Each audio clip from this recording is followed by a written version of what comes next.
Most people don't realize how much of their personal information is being bought and sold every day. Data brokers are making millions pulling details about you from public records and the internet, then packaging and selling it, usually without your consent. That's how your information lands in the hands of scammers, spammers, even stalkers. It's why you get endless robocalls and why ads seem to follow you everywhere. That's where Aura comes in. Aura actively removes your data from broker sites and keeps it off. They also instantly alert you if your information shows up in a breach or on the dark web. But Aura goes beyond data protection. With one app, you get a VPN, antivirus, password manager, spam call protection, dark web monitoring, and even up to $5 million in identity theft insurance, all backed by 24/7 US-based fraud support. Other companies might just sell credit monitoring or just a VPN. Aura gives you all of it, together at the same price competitors charge for just one service. Start your free trial today at aura.com/hidden. Protect yourself now at aura.com/hidden. Ladies and gentlemen, I have some bad news. Dating apps might finally be dying. And before some of you start panicking because the last time you approached a woman in real life was approximately, looking at my watch, maybe never. I have some good news too. Women, we aren't extinct. I kid you not, we are still out here. We're at Target, we're at Whole Foods, we're walking our dogs, we're getting coffee, we're going to work. We are literally living entire lives while so many of you are sitting on your couch, swiping left, because apparently from research that I've gone through, maybe her third picture just had a inconvenient angle where the sun hit her just wrong, and now you got the ick. Dare I say, you guys, we have lost the plot. Welcome back to Bridget Unfiltered, a Dirty Blonde Media podcast. New episodes every Tuesday. I am your host, the blonde bombshell, the one and only. Kidding. Bridget B., retired adult film star, but still an actress, a professional overthinker, and definitely your occasional walking HR violation if you ask any of my teammates and the crew that makes this all possible. But as of today, I am your wingwoman, which is really funny when you think about it, because let's kind of dissect this a little bit. Some of you, yes, you, Bob and Timothy and Brad and George, some of you have spent years watching me do things online that absolutely did not qualify me to give you any relationship advice. And yet, here we are. But when I sat down and thought about it, actually, maybe it did. Because, listen, I spent a very long time living in a world where fantasy and reality were two completely different things. And dating apps, social media, Instagram, you guys, welcome to porn. Different wardrobe, same concept. Everybody is just selling you their best angle. So innately, what's become of my sort of fallback from the industry, I definitely took a choice and a decision. In order for me to move on into mainstream, I had to move on from adult. It's just the way the industry works, and I'm not going to be a martyr and fight it. I have no regrets, and I love all of my coworkers that I was with and every director and every makeup artist. I wouldn't be here without the fans. So when I say former adult film star, it's just because in order to separate myself, I've had to officially, as of about 2.5 years ago, film my very last movie in order to do the biggest digital rebrand known to mankind.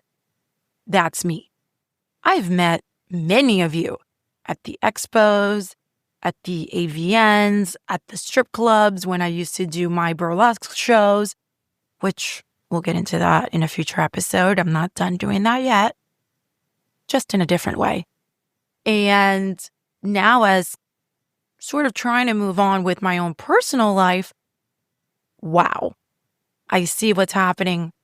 And I'm like, this is definitely something that I can really sink my teeth into, because in both worlds, both fantasy and reality, there's this little, what is it, a hexagram? No, a circlegram? Not a circle jerk, but a circlegram, where you have two circles and then in the middle, whatever meets in the middle. So fantasy is one circle and reality is another circle.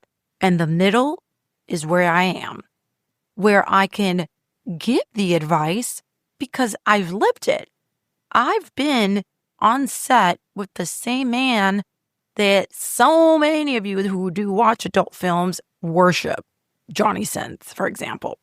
And to say that I've worked with some of the biggest male superstars in the industry that is so widely watched, but hardly spoken about, there is something to be said about those men working so much. Trust me, they wouldn't be working if they were assholes.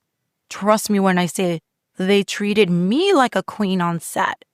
And I come from relationships and previous work co-stars that showed me it is possible. And speaking to so many of you on the road and at the expos, it was super, super gentleman-like. So I know y'all are out there. I know the good guys exist. And that's why I can speak on it, because it was all done on my own terms. But now let's move on, right? I owe it to you 100%. Dating apps were supposed to make dating easier. Remember that? More people, more options, more access, less awkwardness. Yet somehow we've ended up with millions of people sitting at home saying, there's nobody to date. How? How did that happen? There are 8 billion people. We cannot all simultaneously be unavailable. Like, something went wrong. I'm not crazy. And I think part of what went wrong is that we started confusing access to people with connection to people.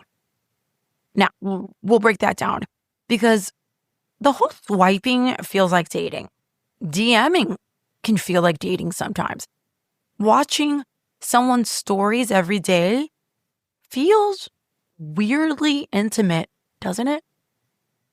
Knowing where they vacationed, what their dog looks like, what they ate for breakfast, what Pilates studio they go to. You can know an enormous amount about someone who has absolutely no idea who the fuck you are. That's bizarre when you really think about it. And then we build dating profiles that basically say, here is the 0.0004% of my existence in which I looked so hot, traveled somewhere so interesting that you probably can't afford, and have friends, and went to Mexico and had tons of tequila, but I didn't go through Montezuma's revenge. That's what you're dating. A trailer. You're dating a trailer, but not the movie. And holy shit, do I understand this. Boy, do I understand this better than most people, because Bridget B was a character. Now, to be very clear, because people love rewriting. I think that's my veneers. I have really big teeth. rewriting. I think it in my head and I say it out loud, and then it becomes, okay, but to rewriting women's stories for them, all right? Let's get this straight. As I mentioned earlier, I do not regret my adult career at all. I wasn't dragged into it. Nobody tricked me. Nobody kidnapped me from a convent. Although, given my Catholic upbringing, that would make an excellent Lifetime movie. Huh. She thought she was joining Bible study, then falls in love with the gardener and starts to having dirty thoughts. And oh my gosh, is she going to hell? I'm sorry. I digress. No. I made my decisions. I did things on my terms. And I was very good at my job. I enjoyed creating Bridget B. But professionally, I was also known for being very dominant, very strong personality, big energy, in control. I didn't win Best MILF of the Year for nothing. I owned my shit, and I knew that that was going to be the genre I was going to get into from the very beginning. Early 30s with late 20s, with absolutely no background in this entire industry, no kids to speak of, no idea what it's like to teach someone something. And if you've seen my movies, you know what I'm talking about. Because even I barely knew. I lost my virginity when I was like damn near 20 years old. So I really came in balls blazing, if that's the right saying, balls, you know what I mean, and said, well, Bridget B's here. Let's knock this shit out of the park. I was very much in control. Like, I will tell you what we're doing. That type of mentality. Meanwhile, in my actual private life, quite the opposite. And that disconnect has created some interesting dating situations. Because imagine meeting a man who has already seen you online. He doesn't meet you. He's meeting his expectation of you. And sometimes I'm sitting there thinking, sir, you appear to be on a date with someone who is not currently at this table. So shall I get up and find her for you? Get over here. Where do you want to eat? I mean, I don't care. Wherever you want. You know exactly who's in charge. Do you think he likes me? He hasn't texted me in like 43 minutes. I don't need anybody. Can someone please open this jar? Same woman, different context. Our online identity isn't us. I don't care how many unfiltered people title themselves. I don't care how many people go, the only, the one, the only, the original. The season hasn't even started, but everyone's already picking a champion. Trade those predictions on Kalshi, America's #1 prediction market platform. Right now, the Rams are the favorites and trading at 16% to win it all, meaning a $100 trade pays out $590 if they lift the trophy. Download the Kalshi app and use code HOOPS to get $20 when you trade $20. KALSHI. Kalshi. Trade on anything. 18 plus only. Restrictions and eligibility requirements apply. Event contract trading involves risk and may not be suitable for all investors. Kalshi products are not available in all jurisdictions. Prices, values, and available markets may differ from those mentioned. For more information, see Kalshi.com/regulatory. Everyone treats summer like it owes you happiness. Long days, pool parties, your best life on a loop. So what does it mean when you feel worse? The summer blues are real. It's why summer is one of the busiest stretches of the year for people starting therapy. Therapy is not only for when you're in crisis.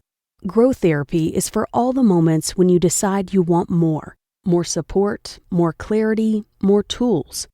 Mental health isn't a destination you reach. It's something you build, and Grow makes that easier. Grow connects you with thousands of high-quality licensed therapists across the U.S., offering both virtual and in-person sessions, nights and weekends. You can search by what matters, like insurance, specialty, identity, or availability, and get started in as little as 2 days. There are no subscriptions, no long-term commitments. You just pay per session. Grow helps you find therapy on your time. The therapist you want takes your insurance on Grow. Grow accepts over 125 insurance plans. Sessions average $21 with insurance, and some pay as little as $0 depending on their plan. Visit growtherapy.com/booknow today to get started. That's growtherapy.com/booknow. growtherapy.com/booknow. Availability and coverage vary by state and insurance plan. It may be a part of you. It may be a very authentic part of you, but it's still edited.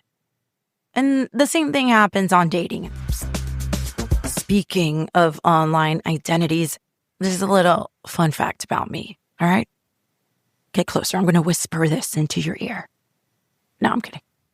There have been so many fake dating profiles using my photos over the years that when I actually tried to join the dating apps myself a few years ago, I got banned.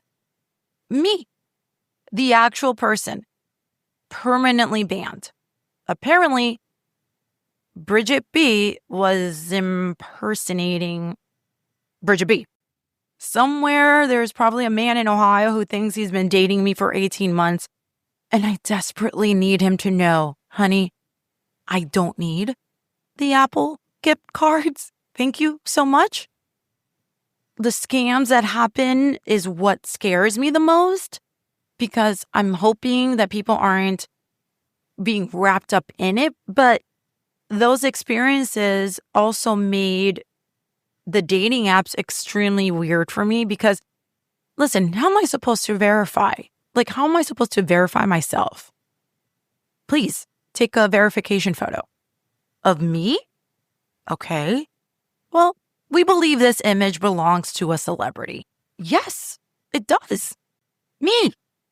So I've always preferred meeting men more organically. Although organic in my life does not necessarily mean bumping into someone over heirloom tomatoes at Whole Foods. Organic for me has very often meant, dare I say, Instagram DMs. I know. Which sounds ridiculous because that is still online, but hear me out. Instagram lets my team and myself at least vet. I can see, who are you? What do you do? Who follows you? What do you post? Are you married? Do you appear to have 12 girlfriends? Do you have friends? Do your girlfriends or friends look like people who might eventually bury me in the desert? You know, these are important questions. The circle becomes smaller because, and when I say celebrity, by all means, I'm not considering myself a Jennifer Aniston of my generation. None of that. A dating profile says, 6'1", entrepreneur, loves tacos. Oh, I'm fluent in sarcasm.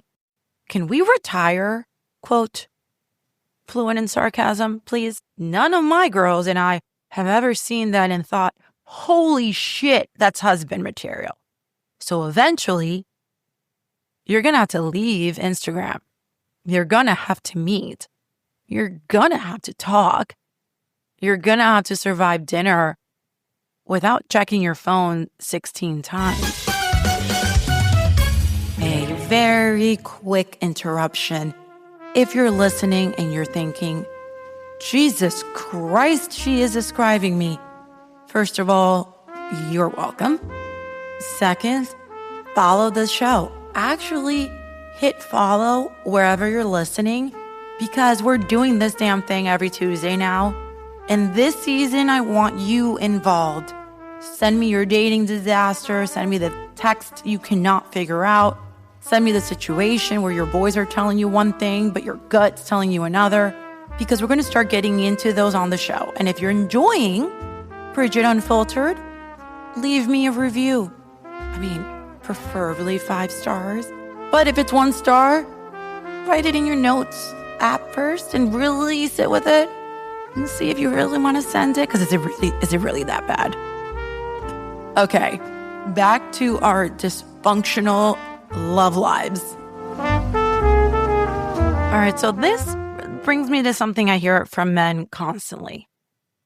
Women tell us not to approach them. Women tell us not to approach them. Blah, blah, blah. Okay, I get it. I understand why men are so fucking confused. Because depending on which corner of the internet you're in, you will hear, men need to be more confident. And then, why did this strange man talk to me at Trader Joe's? And men go, well, which is it? I don't blame you. Here's my opinion. And women listening are welcome to argue with me. Women generally do not hate being approached by men they're interested in. What women hate is feeling trapped by a man they're not interested in. Those are two very different vibes, my friends. And the problem isn't necessarily the approach. All right, the problem is a man's ability or inability to read what happens after the approach. So, are you reading the room after the approach? Okay, so picture this. You walk over, you say, hello, you make conversation. She engages. Great. She doesn't? Also great. Guess what? Leave. That's it. No congressional hearing, no Senate meeting, none of that. No. Can I ask why? No. She does not need to prepare you a PowerPoint presentation titled, Why I Don't Want to Fuck You. Q3 findings. And guys, I'm going to hold your hand while I'm telling you this. She can just not be interested. And you know what? So can you. Here's something that I genuinely wish that more men understood. Confidence is not assuming she's going to say yes. Confidence is, how do I say this? Confidence is knowing you'll be okay if she says no. That's confidence. There's something attractive about somebody who can say, hey, I noticed you. I wanted to introduce myself. And then if the energy isn't there, hey, nice meeting you. Have a great night. Done. You didn't lose. You spoke to another human being. Congratulations. This should not require 10, 11, 12 YouTube tutorials and a masterclass. And before anybody says, oh, that's easy for women to say, you don't have to approach. Fair. Listen, I know rejection sucks. I'm not pretending it doesn't. But I think that apps are accidentally training everybody to just believe that rejection is totally avoidable. Because online rejection is invincible, right? You swipe right, nothing happens. You don't know whether she rejected you. Maybe she never even saw you. Maybe the algorithm completely buried you. Maybe she deleted the app. Maybe Mercury was in retrograde, whatever. In real life, and I think that learning how to survive that would be really good for people. That's just my opinion, of course. So here's your Bridget Wingwoman test. All right? You approach a woman. Within the first few seconds, pay attention. Does she turn toward you?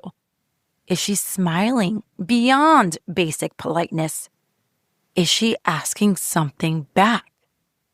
Is she continuing the conversation? Is she giving you more information than necessary? make another opening. Good. Stay. Or does she answer with one word? Immediately look back at her phone? Is she putting her headphones back in? Is she looking towards the exit? Is she somehow mentioning her boyfriend before you've even told her your name? Sir, and I'm going to hold your hand on this one, she's trying to evacuate. Let her. And please understand something. Politeness is not flirting. Women are socialized to be polite. It's part of our feminine nature. Your waitress laughing at your joke is not necessarily her trying to start a family with you. She might like you. She also might just want 20%. Oh, and tip accordingly, please, for fuck's sake. I also think that the better question isn't, where am I allowed to approach women? The better question is, where can I build a life in which I naturally meet people? That is the part that dating apps are eliminating. We stopped creating opportunities for repeated human interaction. Friends of friends, events, classes, charity events, coffee shops, dog parks, running clubs, live music, fitness community, hobbies, church. All of these places contain an important ingredient that dating apps don't, and that's context. You see how people behave. You can see how they're funny. You can see how other people like them. You can build familiarity. Chemistry gets an opportunity to happen before you go in and submit your resume. And this matters because attraction is kind of weird. Some of the people we become most attracted to are not necessarily the people we would have immediately swiped right on just from 6 pictures. And I know everyone listening right now is listening to that voice in their head that goes, that's, you know what? She's right. That one guy, that Billy Bob, man, he was so funny. He was so cute. My own little nugget of a personal story is a very famous host, and not necessarily my type physically, but he had so much swag on him. And meeting him up for a date, I wasn't expecting much, I guess. He had so much swag. I was completely enamored after like the first date. And we'll just leave it at that. And because I'm sure you've had somebody grow on you and they weren't even your type. But then they made you laugh. And then suddenly you were like, well, isn't his forearm attractive? Or, well, now, she has a cute nose. She's a very sexy lip. I kind of like that. That, my friend, is human chemistry. No fucking algorithm can completely duplicate that, no matter how much they try. And because I'm not completely anti-app, if you're staying on the apps, fine, totally fine. But I say use them as one tool, as a tool. But gentlemen, some of these profiles, we're going to have to talk. Oh, the sunglasses, the fish, the truck, the group picture, another fish. Just ask. Ask what? You've given me nothing. Then there's my personal favorite. No drama, no games. Oh, so there has definitely been drama. There have absolutely been games. You have accidentally written a Yelp review of your last girlfriend. Delete it. Your dating profile isn't supposed to convince a woman you're an alpha male. It has one job. Make spending 90 minutes with you sound pleasant. That's it. Do I want to sit across this human being for one cocktail? And then work backwards from there. All right, ladies and gentlemen, the first official edition of the Wingwoman Rules. 3 rules. Write them down. Or don't. I'm not your mother. Rule number 1, Stop trying to eliminate rejection. You can't. Honey, I'm sorry, you can't.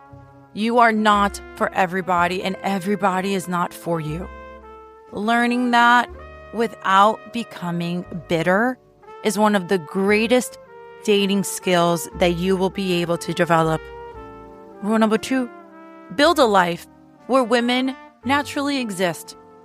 If your week is work, home, gym with headphones, Xbox, DoorDash, porn, sleep, and then you tell me it's impossible to meet women, sir, you've constructed a woman-proof greenhouse. Leave it. Touch grass. And rule number 3, clarity is indeed sexy, but pressure isn't. If you like her, let her know. Ask for her number. Ask for a date. Say you want to see her again. Stop hovering in her Instagram stories for 9 months, hoping she'll somehow decode your fire emoji.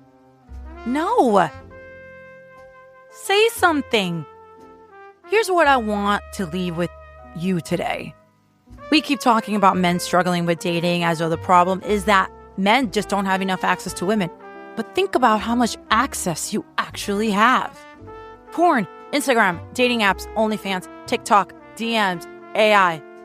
You can see more beautiful women before breakfast than your grandfather probably saw in his entire lifetime. And somehow, a lot of men feel more disconnected than ever. Which makes me wonder whether we've diagnosed the wrong problem. Maybe men aren't actually starved for women. Maybe they're not even starved for sex. Maybe they're lonely. And those are very different problems. Because you cannot swipe your way out of loneliness. You can't fuck your way out of loneliness either, trust me. If anybody has enough professional data to make that statement, you're looking at her. I might. So, next Tuesday, we're gonna go there. Men aren't horny, they're lonely, and there is a difference. And I have a feeling that some people are going to get very uncomfortable, which means we're probably doing something right. The apps aren't your dating life. They're one door. Stop acting like somebody locked the others. Go outside, talk to somebody, and please, for the love of God, leave the fish picture at home. Well, who the fuck wants a fish on their wall? I'm Bridget B. This is Bridget Unfiltered. Your wingwoman has spoken.